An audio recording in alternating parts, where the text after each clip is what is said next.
In July, we had the opportunity to attend the EAA Airventure massive air show and convention seminars. Like, it's the Airventure. That's really all you need to know. Yeah, it is a huge event in Oshkosh, Wisconsin every year, and I'm thrilled that we got to go. It was thrilling in a lot of ways. It was overwhelming in a lot of ways, but I think overall it was pretty awesome.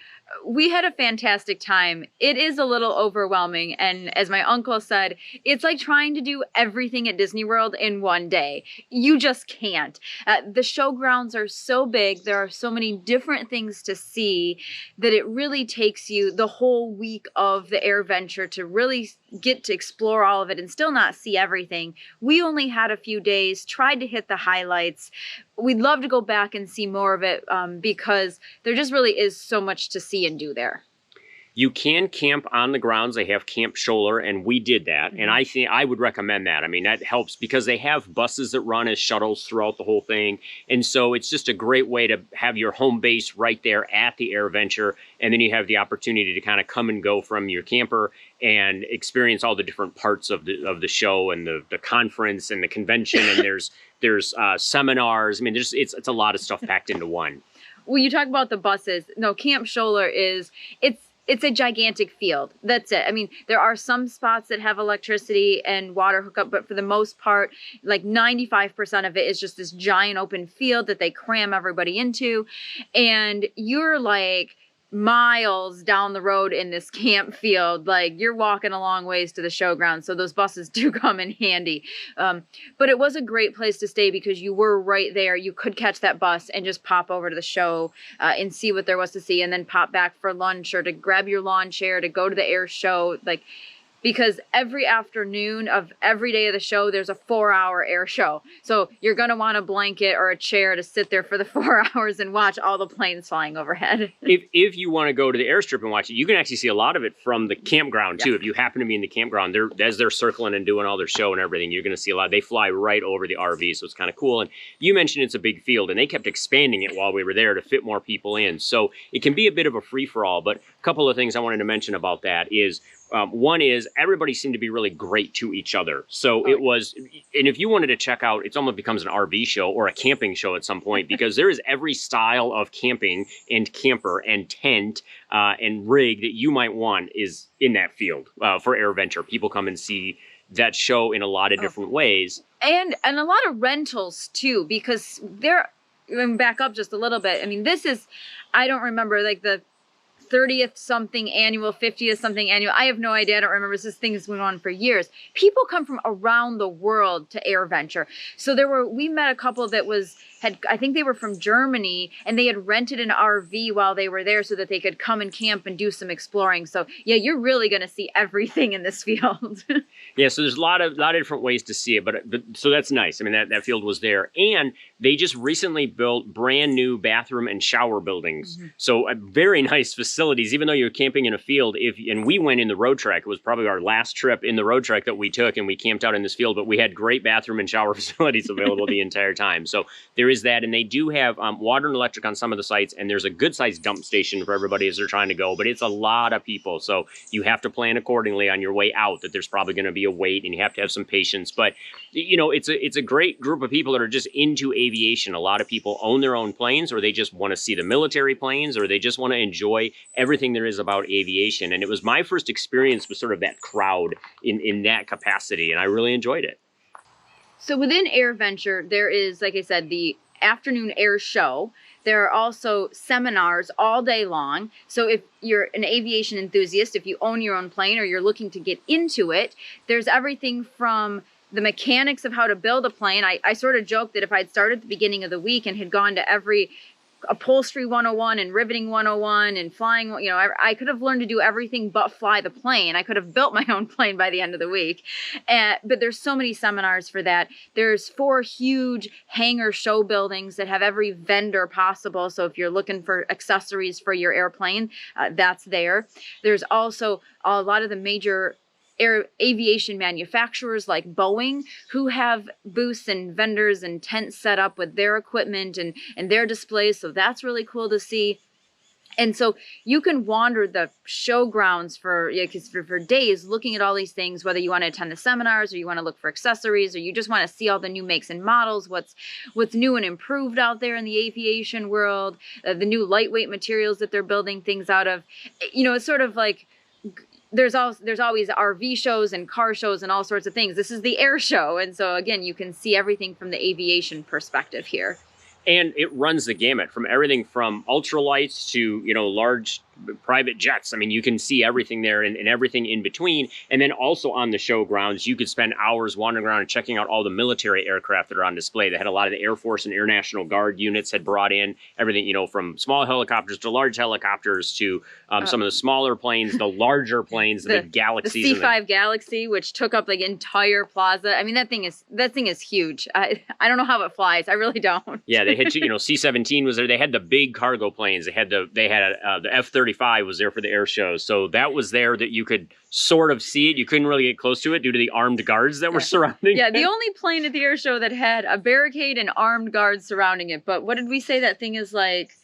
I don't know, $100 million a minute to fly or something. Yeah, it's something ridiculous. It's crazy expensive, and it's the latest technology. So that's something that they're keeping they're very protective of it. But they also have on the display there at the air show, they bring in some of the older planes. So a B-29 Super Fortress had flown in, and we got to go in and see that. So that was neat. It was just, those are cool. I mean, I think seeing the warbirds and seeing the World War II warbirds, because as we're losing that generation of folks, it is now up to our generations to savor and improve and keep those and preserve them.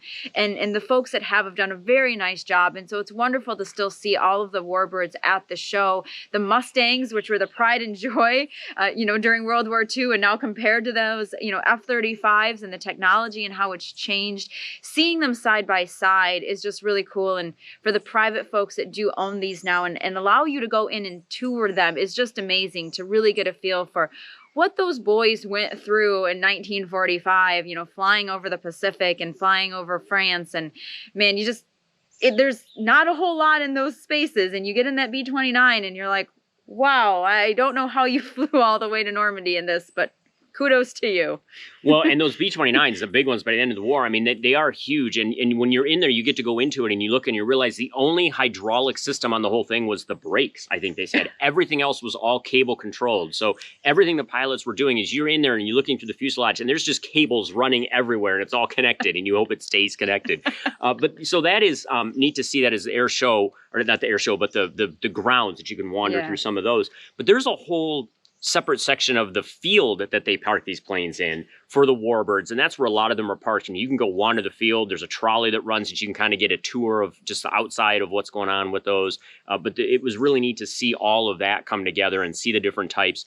And during the air show, they do a legacy flight, was what they call it, and they have the F-35 and a P-51 Mustang flying together, and it is so cool to see those two in flying in formation. Well, especially when you consider the Mustang is going all out, and the P-35 is like throttling back so that they can go the same speed. One thing I did want to mention too is they do have, at least this year while we were there, they had a sort of a World War II Army reenactment camp there. So there had been guys living there all week in their old military canvas tents and their garb and all their gear, and also putting on display what their artillery and rifles would have looked like, what their camps would have looked like, and sort of demonstrating that as well. And again, kudos to the next generation for continuing to learn their history and take that on so that we can still understand, and understand what our guys went through and how they're still kind of going through war today. I mean, it's still a rough life. So,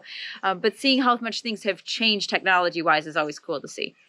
And I mentioned the field where the warbirds are parked. There's also a giant field there where if you have your own private plane and want to camp, that's kind of the best of both worlds. You can actually fly in and you park in a field, and a lot of people put up a tent under their wing, and there was a lot of people doing that, and that was really cool to see. I mean, it is an aviation event, so obviously most of these people do have planes. That's sort of what it's for. Not all, but most of them do. And yeah, my cousins go in and they do that. They fly in, they camp under their wing, and I think that's just really cool. I think that would be a fun experience. In our opinion, the big draw there is the 4-hour air show every day, where you do get to see everything from the small aerobatic type airplanes doing the loop-de-loops to the military jets firing up their engines and getting to see their afterburners and doing all that cool stuff. So, it is 4 hours. So wear a hat, bring sunscreen, have a drink, blanket, picnic chair, whatever. But it is really cool to see. And if you're right there on the show grounds, they do have an announcer explaining what's happening, who the pilot is, how long they've been doing it, what tricks they're going to do. And so that was just really fun to see. Every day's show is a little bit different depending on who happens to be there and how, if the plane's working or not, or what their schedule is. So you're going to see a little bit of military and a little bit of private aerobatics every day, just a little bit different show every day. So it's worth going every day because you never really know what you're going to see. And then probably the coolest part is on Wednesday and Saturday, they do a night air show. So it starts about 8 o'clock when it gets dusk. You've got the folks with they've put like powdered smoke. I don't know how that actually works. I don't fly. I have no idea. I have an RV. But they've got the colored smoke that comes out. And then some of them have even put pyrotechnics on the wings of their airplane. So as they're doing their loop-de-loops, they've got fireworks shooting out from their airplane. And so that was really cool. It's not usually, fire and airplanes don't usually go together, but in this case, it was really cool. And you've got the aeroshell team out there. And then they actually do a huge fireworks display. So all of a sudden the fireworks start going up and the one crazy guy in his airplane is flying through the fireworks. Didn't know that was an option, but he was really cool and doing that and seeing it. And then it was a really cool fireworks display, probably one of the better ones I've seen, including the fireballs and the pyrotechnics. What would you call it? It's like, during the air show during the day, they do demonstrate the bombing runs that the guys used to do like over France and Germany. And so as they're going along the airstrip, they're, bombing the runway. And they have pyrotechnics set up, so you basically get giant flaming fireballs that go into the air, But at night, that was even bigger when they did it as part of the fireworks show. So it was like they lined the whole airstrip with these, and they would just go boom, boom, boom, boom. So that was really cool to see. So especially the first one made you jump out of your seat, I think, because you weren't ready for that. It was so worth it. I think the night show was very cool. I've never seen a night air show. I've seen night hot air balloons, but that's very different. And so I think the night air show was something unique that you wouldn't get at every place. Speaking of explosions, and you mentioned things to take with you if you're going to go watch the air show, especially if you have kids, think about ear protection for yourself, but especially for your kids, because when an F-35 does a high-speed pass right above the ground, it's loud. I mean, all of the military jets are loud, right? But it's something you want to be aware of and just be ready for, that you want to have some ear protection.